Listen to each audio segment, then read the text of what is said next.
പിന്നെ നിങ്ങൾ അധികമായി കേട്ടിട്ടുള്ള ആളുകളാണ്.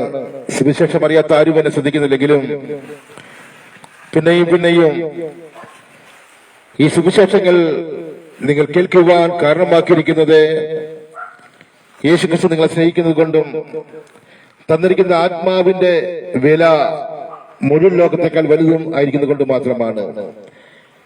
അതുകൊണ്ടാണ് ഒരു മനുഷ്യന്റെ ജീവിതത്തിൽ സകല ലോകവും നേടിയാലും തന്റെ ആത്മാവിനെ നഷ്ടപ്പെടുത്തിയ എന്താണ് പ്രയോജനമെന്ന് ബൈബിൾ ചോദിക്കുന്നത്. അപ്പൊ നമ്മൾ ആയിരിക്കുന്ന ജീവിതത്തിൽ എന്തെല്ലാം നേടിയാലും നമ്മുടെ ആത്മാവ് എവിടെയാണ് എന്നുള്ളത് ഉറപ്പാക്കേണ്ടത് ജീവിച്ചിരിക്കുന്ന സമയമായിരിക്കണം. പലരും മരിച്ചുപോയ വ്യക്തിക്ക് വേണ്ടി പല പ്രാർത്ഥനകളും കർമ്മങ്ങളൊക്കെ ചെയ്യുന്നത് നമുക്ക് കാണുവാൻ കഴിയുന്നതാണ്. എന്നാൽ മരിച്ചുപോയ വ്യക്തിക്ക് വേണ്ടി എന്തെല്ലാം ചെയ്താലും ഏതെല്ലാം രീതിയിൽ പോയാലും എന്തെല്ലാം കൊടുത്താലും നിത്യമായ ജീവനിലേക്ക് എത്തിക്കുവാൻ നമുക്ക് കഴിയുന്നതല്ല. ഒരു മനുഷ്യൻ ജീവിച്ചിരിക്കുമ്പോൾ നല്ലത് ചെയ്താലും തീയത് ചെയ്താലും തക്കതായ പ്രതിഫലം വാങ്ങുവാൻ ക്രിസ്തുവിന്റെ ന്യായാസനത്തിന് മുന്നിൽ സകല മനുഷ്യരും വെളിപ്പെടുന്ന ഒരു ദിവസമുണ്ട്. അതുകൊണ്ട് അന്ന് ക്രിസ്തുവിന്റെ മുന്നിൽ വെളിപ്പെടുന്ന ദിവസം ജീവനിലേക്ക് പ്രവേശിക്കുവാൻ നിങ്ങൾക്ക് കഴിയണമെന്നുള്ള ദൈവത്തിന്റെ ആഗ്രഹമാണ്. സകല സൃഷ്ടിയോട് സുവിശേഷം അറിയിക്കണമെന്നുള്ളത്. ഈ സുവിശേഷം എല്ലാവരും വിശ്വസിച്ച് ഇതിലേക്ക് വരുക എന്നല്ല പറയുന്നത്. സകല മനുഷ്യനും സുവിശേഷം അറിയണം. ഒരാൾ പോലും സുവിശേഷം അറിയാതെ ഭൂമിയിൽ നിന്ന് മാറ്റപ്പെട്ടു പോകുകയില്ല. കാരണം അന്ത്യകാലഘട്ടത്തിൽ സകല ജഡത്തിന്റെ മേൽ ആത്മാവിനെ പകരുമെന്ന് വചനം പറയുമ്പോൾ സകല മനുഷ്യനും സുവിശേഷം അറിയണമെന്നുള്ളതാണ്. ഒരു കാലഘട്ടത്തിൽ ഇതുപോലുള്ള പരസ്യമായ ശുശ്രൂഷകൾ കാണുകയും കേൾക്കുകയും ചെയ്യുമ്പോൾ ഏറ്റവും ശക്തമായി എതിർത്തിരുന്ന ഒരാളായിരുന്നു ഞാനും. കാരണം ഒരു ഹിന്ദു കുടുംബത്തിൽ ജനിക്കുകയും യേശുക്രിസ്തു ദൈവമല്ല എന്ന് പഠിപ്പിക്കുന്ന സംഘടനയിൽ 5 വയസ്സ് മുതൽ 20 വയസ്സ് വരെ പ്രവർത്തിച്ച ഒരാളായിരുന്നു. അതുകൊണ്ട് തന്നെ ഇതുപോലെ പരസ്യ ശുശ്രൂഷകൾ ഏറ്റവും അധികമായി നിന്ദിച്ചിരുന്ന എന്റെ ജീവിതത്തിലേക്ക് ഒരു രോഗം കടന്നു വരികയും കോട്ടയം മെഡിക്കൽ കോളേജ് ഹോസ്പിറ്റലിൽ പരിശോധിച്ചപ്പോൾ അത് എയ്ഡ്സ് എന്ന മാരകമായ രോഗമാണ് എന്നും ഈ രോഗത്തിന് മരുന്നില്ല എന്നുള്ള ഡോക്ടേഴ്സിന്റെ വാക്കുകൾ ഒരുപാട് നേർച്ചകളും വഴിപാടുകളും ചെയ്തതിനു ശേഷം ഒന്നിനും വിടിവിക്കാൻ കഴിയാതെ വന്നപ്പോൾ ഞാൻ എതിർത്തിരുന്ന കളിയാക്കിയിരുന്ന യേശുക്രിസ്തു ദൈവമാണു എന്നുണ്ടെങ്കിൽ ഒരു വിടുതൽ പ്രാപിച്ചുകൊണ്ട് മടങ്ങിപ്പോയി പിന്നെയും പഴയ പോലെ ജീവിക്കാം എന്ന് കണ്ടു വന്ന ഒരാളായിരുന്നു. 2015 18 വർഷത്തിന് ശേഷം എയ്ഡ്സ് എന്ന മാരകമായ രോഗത്തെ സൗഖ്യമാക്കിയ യേശുക്രിസ്തുവിനെ ഒരു രോഗസൗഖ്യദാനപരമായി യേശുക്രിസ്തു ഭൂമിയിലേക്ക് വന്നത് നിത്യജീവൻ നൽകുവാനുള്ള സത്യമായ സന്ദേശത്തെയാണ് ഞാൻ ഇവിടെ നിന്ന് വിളിച്ചറിയിക്കുന്നത്. അതുകൊണ്ടാണ് അറപ്പാനും മുടിപ്പാനും കള്ളം വരുമ്പോൾ ഞാൻ വന്നിരിക്കുന്നത് സമൃദ്ധിയായി ജീവൻ നൽകുവാണെന്ന് യേശു പറഞ്ഞ്. എന്തുകൊണ്ടാണ് സമൃദ്ധിയായ ഒരു ജീവിതത്തെ കുറിച്ച് യേശു പറയുവാൻ കാരണമാക്കിയിരിക്കുന്നത്? ഒരിക്കൽ കർത്താവിനെ പറഞ്ഞ് എന്നിൽ വിശ്വസിക്കുന്നവൻ മരിച്ചാലും ജീവിക്കുമെന്നുള്ളത്.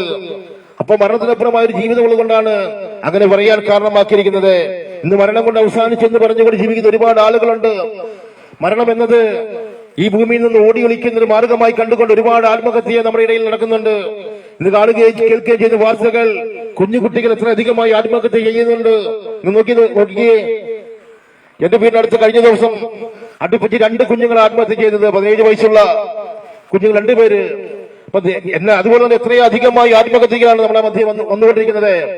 അപ്പൊ ഓടി കളിക്കുന്ന മാർഗമരണത്തെ കണ്ടുകൊണ്ടിരിക്കുമ്പോൾ വിശുദ്ധ വേദപുസ്തകം എബ്രായർക്ക് എഴുതിയ ലേഖനം അതിൽ 9 27 വാക്യത്തിൽ ഒരിക്കൽ മരണവും പിന്നീട് ന്യായവിധിയും ദൈവം മനുഷ്യ നിയമിച്ചു വെച്ചിരിക്കുന്നുള്ള തിരുവചനമുണ്ട്. എങ്ങനെ മരിച്ചാലും ഒരു ന്യായവിധി മനുഷ്യനെ കാത്തു നിൽക്കുന്നതിനാൽ ആ ന്യായവിധിക്ക് ശേഷം യേശുക്രിസ്തുവില്ലാത്ത സകല മനുഷ്യനും 2ാം മരണമായ തീപ്പൊയ്യിലേക്ക് എത്താൻ പോകുന്നത്. അപ്പം തീപ്പൊയ്യി പോകാതിരിക്കണമെന്നുണ്ടെങ്കിൽ പാപത്തിൽ നിന്ന് മോചനം പ്രാപിക്കണം. മനുഷ്യൻ പാപിയാണ് എന്നുള്ളത് എല്ലാ മനുഷ്യനും അറിയാം. എല്ലാ മതങ്ങളും പഠിപ്പിക്കുന്നുണ്ട് മനുഷ്യൻ പാപിയാണ് എന്നുള്ളത്. കാരണം ഈ പാപം നമ്മുടെ ജീവിതത്തിൽ കടന്നു വന്നിരിക്കുന്നത് ആദ്യ മനുഷ്യൻ ആദാം മനസ്സിനെ കേടുകാഴ്ച നിമിത്തമാണ്.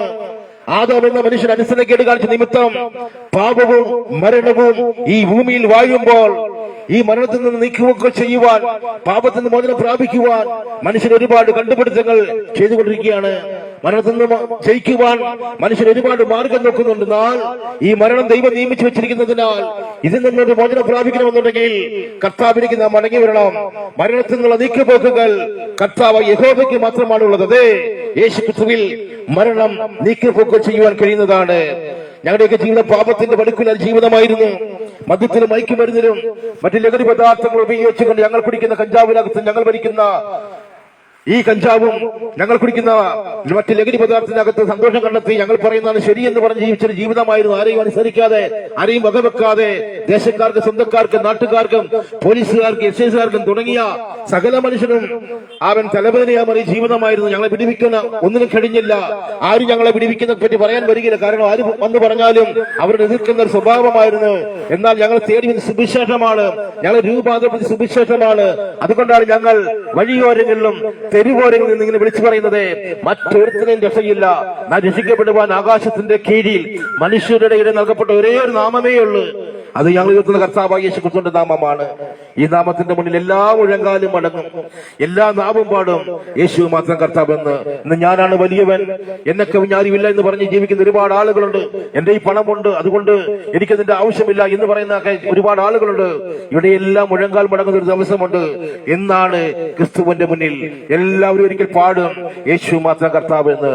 അന്നൊരു പക്ഷേ പാട്ട് പാടുമ്പോൾ ഒരു പക്ഷെങ്കിൽ ആ പാട്ട് പാടിക്കൊണ്ട് നിത്യമായ നരകത്തിലേക്കായിരിക്കും നാം കടന്നു പോകുന്നത്. എന്നാൽ ജീവന്റെ പുസ്തകത്തിൽ പേര് കാണുവാൻ നാം ശ്രമിക്കണം. ജീവന്റെ പുസ്തകത്തിൽ പേര് കാണണമെന്നുണ്ടെങ്കിൽ യേശുവിലൂടെ പാപമോചനം പ്രാപിച്ചുകൊണ്ട് അവന്റെ വചനമനുസരിച്ച് ജീവിച്ച് മരിക്കുന്ന അല്ലെങ്കിൽ ജീവിക്കുന്ന ഒരു വ്യക്തിക്കായിരിക്കും പാപമോചനം പ്രാപിക്കാൻ കഴിയുള്ളൂ. അപ്പൊ പാപത്തിലായിരിക്കുന്ന മനുഷ്യൻ പാപസ്വഭാവത്തിൽ ജീവിക്കുമ്പോൾ പാപത്തിന് പരിഹാരമായി 2000 വർഷങ്ങൾക്ക് മുമ്പേ ഈ താണഭൂമിയിലേക്ക് സ്വർഗത്തിൽ സകല മഹിമയും വെടിഞ്ഞിറങ്ങി വരികയും നമുക്ക് വേണ്ടി കാൽവരി യാഗമാകുകയും ആ രക്തത്താൽ ശുദ്ധീകരിക്കപ്പെട്ടില്ല എന്നുണ്ടെങ്കിൽ നമ്മുടെ പാപത്തിൽ നിന്ന് മോചനം പ്രാപിക്കാൻ കഴിയുന്നില്ല. രക്തശുദ്ധീകരണം നമുക്ക് ആവശ്യമാണ്. പാപത്തിലായിരിക്കുന്ന രക്തം പാപമില്ലാത്തവന്റെ രക്തമായി കലർന്നെങ്കിൽ മാത്രമേ പാപമില്ലാത്തവനായി മാറുകയുള്ളൂ. നാൾ അതിലേക്ക് വരാതെ വണ്ണം അടിച്ചുകൊണ്ട് നല്ല പ്രവർത്തികൾ ചെയ്തു കഴിഞ്ഞാൽ, നല്ല ദാനം കൊടുത്തു കഴിഞ്ഞാൽ, ആർക്കെങ്കിലും ആഹാരം കൊടുത്തു കഴിഞ്ഞാൽ, പാവപ്പെട്ട കുഞ്ഞുങ്ങൾക്ക് പുസ്തകം വാങ്ങി കൊടുത്തു കഴിഞ്ഞാൽ പാപത്തെ മാറ്റാൻ കഴിഞ്ഞു എന്ന് ചിന്തിക്കുന്ന ഒരുപാട് ആളുകളുടെ ഇടയിലാണ് നമ്മളൊക്കെ ജീവിക്കുന്നത്. എന്നാൽ ഈ ഭൂമി നാം എന്തെല്ലാം ചെയ്തു കൊടുത്താലും, എന്തെല്ലാം സത്കർമ്മം ചെയ്താലും പാപമോചനം പ്രാപിക്കണമെന്നുണ്ടെങ്കിൽ യേശുവിലേക്ക് നാം മടങ്ങി വരണം. നമുക്കായി സൗജന്യമായ ഒരു രക്ഷയുണ്ട്.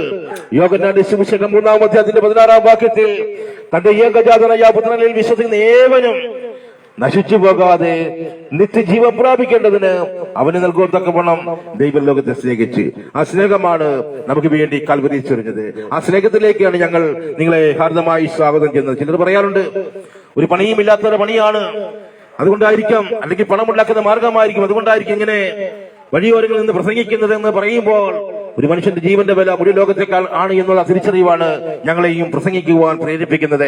ഞങ്ങളൊരു പ്രസംഗം പഠിച്ചവരോ ഇതുപോലെ പ്രസംഗിക്കുന്ന ചിന്തിച്ച ആളുകളല്ല. എന്നാൽ ഞങ്ങളെ വിടുവിച്ച ഈ ദൈവം, നിത്യത നൽകുന്ന ഈ ദൈവം ഒരു മനുഷ്യനെങ്കിലും രക്ഷ പ്രാപിച്ചാൽ, ഒരു പാപിയെങ്കിലും രക്ഷ പ്രാപിക്കുവാൻ കഴിയുമെങ്കിൽ സ്വർഗ്ഗം എത്ര നിങ്ങൾ സന്തോഷിക്കുന്നു എന്നുള്ള തിരുവചനമാണ് ഞങ്ങളെയും ഇതുപോലെ പ്രസംഗിക്കുന്ന വ്യക്തികളായി മാറ്റിയെടുക്കുന്നത്.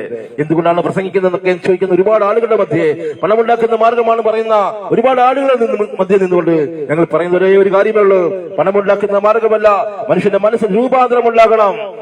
പാപിയാണെന്നുള്ള ബോധ്യം പ്രാപിക്കണമെന്നുണ്ടെങ്കിൽ ഈ സുവിശേഷം കേൾക്കണം. അല്ലെങ്കിൽ പാപത്തിൽ നാം ജീവിച്ചുകൊണ്ട്, പാപ സ്വഭാവത്തിൽ ജീവിച്ചുകൊണ്ട് പാപത്തിൽ മരിച്ചു കഴിഞ്ഞാൽ നിത്യമായ നരകത്തിലേക്കാണ് നാം ചെന്നെത്തുക എന്നുള്ള ആ ഉറപ്പ് ഒരിക്കൽ കൂടി നിങ്ങൾ ഓർമ്മപ്പെടുത്തുവാൻ വേണ്ടിയാണ് ഇങ്ങനെയുള്ള സുവിശേഷങ്ങൾ അധികമായി പറയുവാൻ അനേകരെ ദൈവം അയക്കുവാൻ കാരണമാക്കിയിരിക്കുന്നത്. ഈ കിട്ടുന്ന സമയം നാം നഷ്ടപ്പെടുത്തി കളയരുത്. ഈ കേൾക്കുന്ന സമയമായിരിക്കും ഒരു പക്ഷെങ്കിൽ ജീവനിലേക്ക് നമ്മൾ എത്തിക്കുന്ന സമയം. അതുകൊണ്ടാണ് ഇപ്പോഴാകുന്ന സുപ്രസാദ കാലം, ഇപ്പോഴാകുന്ന രക്ഷാ ദിവസം. ഈ സന്ദേശം തള്ളിക്കളഞ്ഞു കഴിഞ്ഞാൽ ക്രൂശിന്റെ വചനം നശിച്ചു പോകുന്നവർക്ക് പോഷത്വവും വിശ്വസിക്ക് നമുക്ക് ദൈവശക്തിയുമാകുന്നുവെന്ന് തിരുവചനം പറയുന്നത്. ഈ